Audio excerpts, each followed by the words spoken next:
Hello friends, hope you all are fine in this crucial time of pandemic as corona has been spread all over. So we all have to be very careful, wear mask and maintain social distancing. So due to that only from this platform we are going to read today's chapter. This chapter is from the book of First Flight from class 10, chapter number 10, the sermon at Banaras. So before moving on to the next part of the chapter, let's see the title of the chapter. The sermon at Banaras. What is the meaning of sermon? First of all, sermon means a religious talk. Religious talk or a religious lecture. So this lecture or this talk has been given by Gautam Buddha at the city of Banaras. So Banaras, this city has been located in the state of Uttar Pradesh, and it is a holy city because it has been located on the banks of river Ganga, and it is having its own religious sanctity. So Lord Buddha, as you can see in this picture, he is sitting and giving his lecture to these disciples or his followers. So let us begin the chapter by reading it.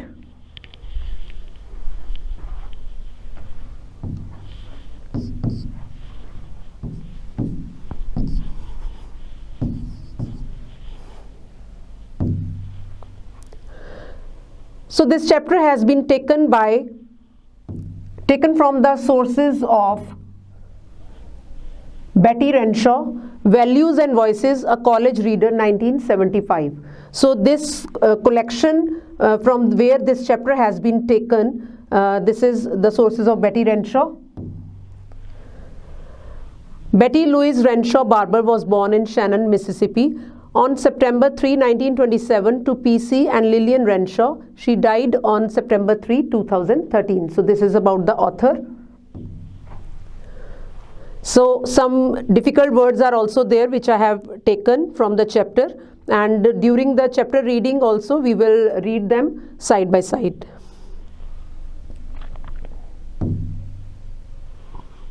So Gautam Buddha, 563 BC to 483 BC, began life as a prince named Siddhartha Gautam.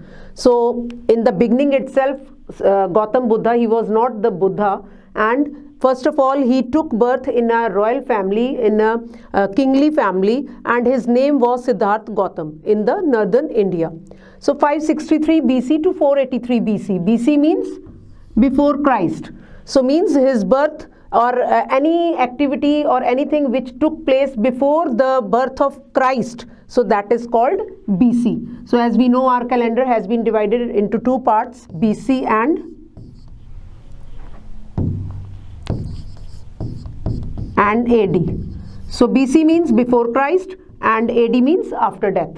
So here Gautam Buddha, he took birth before the birth of Lord Christ. So that is why his date of birth is 563 BC to 483 BC. So he began his life as a prince named Siddhartha Gautam in northern India, and at 12 he was sent away for schooling in the Hindu sacred scriptures. So Hindu sacred scriptures means the holy books. Scriptures meaning is a collection of books accepted as holy text. So many books are there, like many Vedas are there, like Rig Ved, Yajur Ved. So many Vedas are there and many other scriptures are there. So for their study he was sent to the schooling for their study, and 4 years later he turned home. So after completing his study he came back, and after 4 years he married a princess. So they had a son and lived for 10 years as befitted royalty. So befitted royalty means, befitted means appropriate for, or appropriate for means suitable for. So they had a son and they lived their 10 years life as a kingly prince only in his kingdom.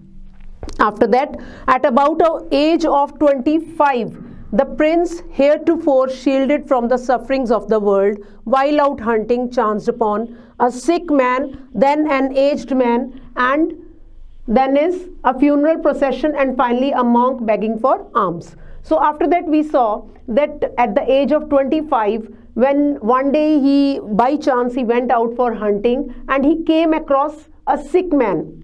So first of all, he saw one sick man was there, and after that one aged man means an old man, he met over there on the way. And after some time when he moved further, so he saw a funeral procession. Funeral procession means when anybody dies and his relatives or his friends, they used to take him to a particular place for the cremation. So that is funeral procession he saw. And after that he saw a monk begging for alms. Monk means a saint, so he was begging for alms. Alms means for food and drink or anything like that.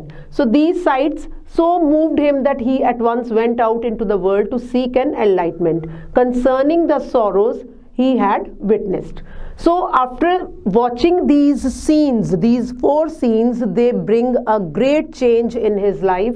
First of all, he met a sick man, and then he met an old man, and he saw that while getting sick, how a person feels or how the sufferings he is facing through. And when he saw an old man, then also he saw the sufferings, different sufferings being faced by a man. And when he saw a funeral procession, that is where any person he died, and how his family members, his relatives, his friends, they all got upset, they all are full of sorrow, and they are taking him to a particular ground over there. Cremation has been done. It may be either they burn him or they bury him in the ground. So finally a monk begging for alms. And then 4th scene, he saw that one saint, a saint who used to pray or who used to give lectures or who is very like a religious one for his disciples. So he is begging alms. Begging means asking for food from the people over there.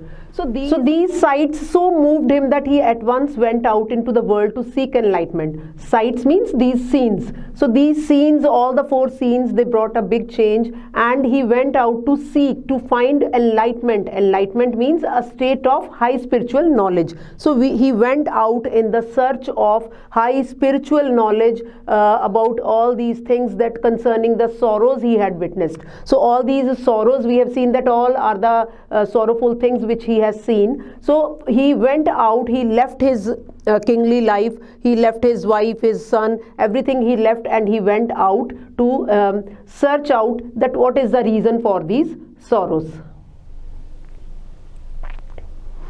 He wandered for 7 years and finally sat under the peepal tree. Wandered means moving aimlessly here and there. So he moved here and there for 7 years, and finally and gradually he sat under a peepal tree, you can see here, and where he vowed to stay until enlightenment came. Vowed means solemnly promised to do a specified things, means he sweared upon. He sat under the tree, under the peepal tree, and he promised himself that he will not get up from under this tree until he get the enlightenment. Enlightenment means realization of truth, as we read before also. Enlightened after 7 days, he renamed the Bodhi tree and began to teach and to share his new understandings. So after getting enlightened, after 7 days continuously, he was sitting under this tree for 7 days, and after that he get up from there, and he renamed this tree as Bodhi tree. Bodhi tree means a tree of wisdom. So why he named it? Because under this tree only he got enlightenment. He realized the truth of the life, and he came to know about the what search he came out for finding it, and that only he came to know from this under the sitting of this tree, that that's why he named it as Bodhi tree. So after that he shared, decided for himself only that he will share all these understandings, all this knowledge which he has got with the other people also, and he will awaken other people also, and so that whatever sorrows they are facing in their life, so they will not be able to feel sorrowful when they will come to know about the reality of the life. So at that time he was famous as Buddha, because he started preaching his teachings, what he understood after sitting under this tree, what enlightenment he has got. He started distributing, or he started sharing it with other people. So then he came to know as known as Buddha. So Buddha means the awakened or enlightened. means that person who himself has got awakened, who himself has got that truth of the life, and he understood the truth of life. That is why he was known as Buddha. The Buddha preached his first sermon at the city of Benares, most holy of dipping places on the river Ganges, and that sermon has been preserved and is given here. So at that time Buddha, he gave his first lecture, that is sermon. Sermon means his religious or moral talk. So he gave his first lecture in the city of Benares, which is the most holy city of Uttar Pradesh, and it is in India. And over there people, it is on the banks of river Ganges. So that is why people, many people, they used to come and take bath in this river. So that is why this city is the holy place, and it is having its religious sanctity. So that sermon has been preserved. So this sermon, this moral lecture which Gautam Buddha gave over there, so this has been even preserved till now. So, and it is given there every time. So it reflects the Buddha's wisdom about one inscrutable kind of suffering. So this lecture also shows us about the knowledge of Buddha, about the great wisdom which he has got over there and which he shared over there with the people about one inscrutable. Inscrutable means something which cannot be understood. So that thing, that sufferings which people are unable to understand till their whole life, so that Buddha tried to give over there, and that has been preserved also, and that is related to the sufferings, that is related to the sorrows which we are facing in our life. So before understanding, to understand that all sufferings, Gautam Buddha, he has given us one story. So let us read that. There was one lady named Kisa Gautami. So she had only one son and he died. So Kisa Gautami, named one lady, was there. So she was having one son and that also died over there. So in her grief, she carried the dead child to all her neighbors and asking them for medicine, and the people said she has lost her senses. So because as we are reading about the sufferings only through this chapter, and Gautam Buddha, he told us this story that there was one lady, Kisa Gautami, and she was having only one son and that also died. But Kisa Gautami was unable to bear this loss, and she was unable to face it, and she was unable to accept it. So that is why she was not ready to accept this thing that her son has died. So she just picked her son in her arms, and she was moving here and there to the people or to her neighbors, and she was asking for medicine so that her son, who she thought that it has got sick, so that with that medicine her son could get up and he will be all right. But the people, they all knew it, that he had already been died. So they said that she has lost her senses, she has gone mad, so because of the death of her son, the boy is dead. At length Kisa Gautami met a man who replied her request, "I cannot give thee medicine for thy child, but I know a physician who can." So after some time, when she moved here and there to the different houses, to the different people over there for the survival of her son, so one person she met over there, and he replied to her request that I cannot give thee. Thee means you. So it is an archaic form. Archaic form means it is an old fashioned word which is not used in today's English. In place of thee we use you. So he said, I cannot give thee means I cannot give you any medicine for thy child. Thy is also an archaic word. Archaic means old fashioned word, and in place of that we use your. So he said, I cannot give any medicine to you for your child, but I know a physician. Physician means a doctor who can give the medicine to you. And the girl said, pray tell me, sir, who is it? And the man replied, go to Sakyamuni Buddha. So that person said, that lady, she requested that person, please sir, I beg you, so please tell me who is that person who can give medicine. And he said, you just go to a person named Sakyamuni, the Buddha. So Kisa Gautami repaired to the Buddha and cried. Repaired means she went. So Kisa Gautami, she went to Lord Buddha and she cried over there, O Lord, O Master, give me the medicine that will cure my boy, that will treat my boy. So Buddha, he answered, I want a handful of mustard seeds. So he said, I want a handful. Handful means a quantity that can fill your hand, means this much quantity which can come in your hand. So he said, just go and bring the mustard seeds from some house. So, and when the girl, so she was very happy that this is a simple work which he had given to her. So he said, she was very rejoiced with this. So she said, she promised to procure it, and Buddha added, the mustard seed must be taken from a house. So now she was very happy that I will procure means I will get those mustard seeds within no time. But Buddha, he added one more thing with that. He said, the mustard seeds must be taken from the house where no one has lost a child, a husband, a parent, or a friend. So Gautam Buddha, he added with that you have to bring those mustard seeds from such a family where never anybody has lost any of their family member, any of their friend or parents or anyone, means there should not be any death in that particular family. So poor Kisa Gautami now went from house to house, and the people pitied her and said, here is mustard seed, take it. So Kisa Gautami, she went from house to house, from door to door, and people over there, they all pitied her. Pitied means they felt sorry for her misfortune. So they gave her mustard seeds, and they said, these are the mustard seeds, you can take it. But when she asked, because already we know that Gautam Buddha, he had added one more thing, that you have to bring mustard seeds from that house where no one had died ever. So when she asked this question from that particular family, that did a son or a daughter, a father or a mother die in your family? So at that time they answered her, alas, the living are few, but the dead are many. So they very in a sorrowful manner they said, no, we are sorry for that, because the living beings, the number of living beings, they are very less, and the dead people, the number of the deaths in their families, they are more.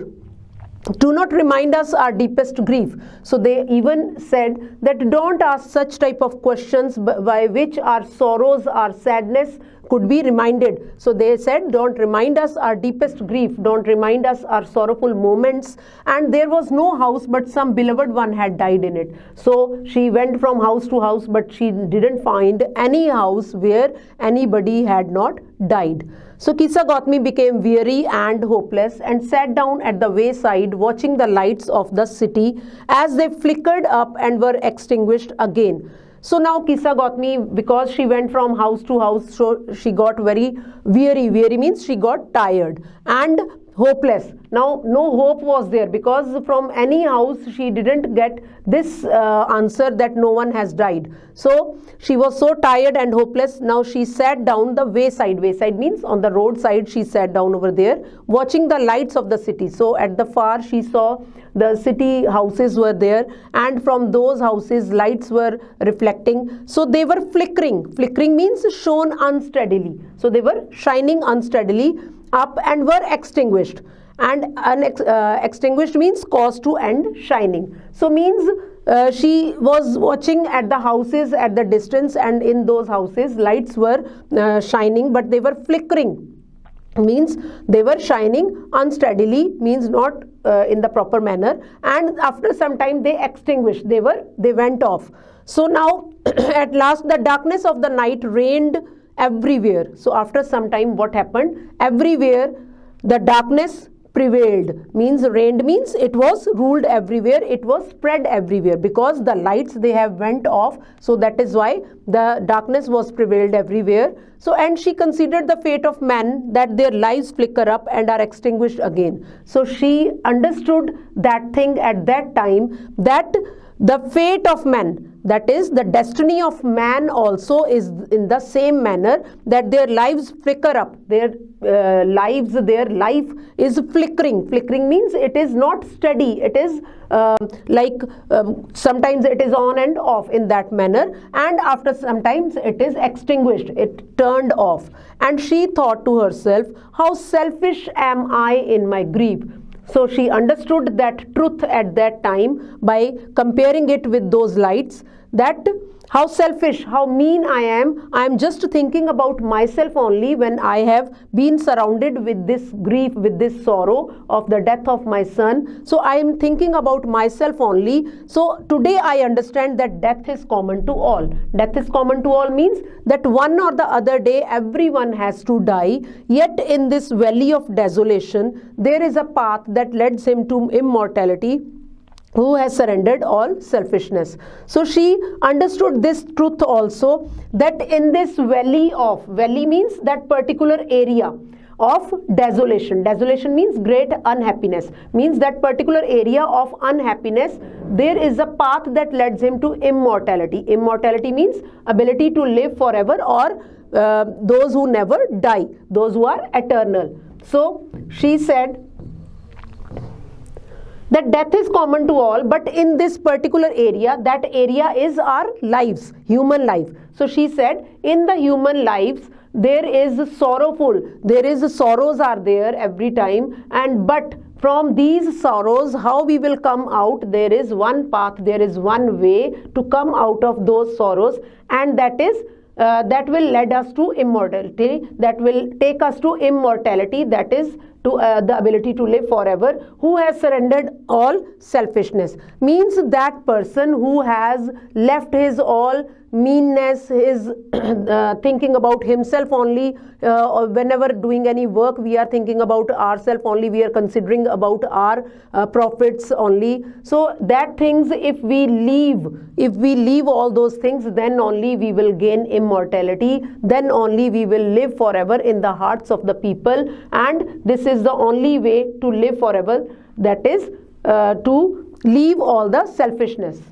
So Lord Buddha said that life of mortals means those who are bound to die, means all the human beings, all the living beings, not only human beings, all the living beings, they have to die one or the other day. So we are all mortals. So he said the life of mortals in this world is troubled and brief and combined with pain. So when we take birth, we come into this world, our life that started with all the troubles, all the problems, and it is brief. Brief means which end one day, and it is combined with pain. So for there is not any means by which those that have been born can avoid dying. After reaching old age, there is death.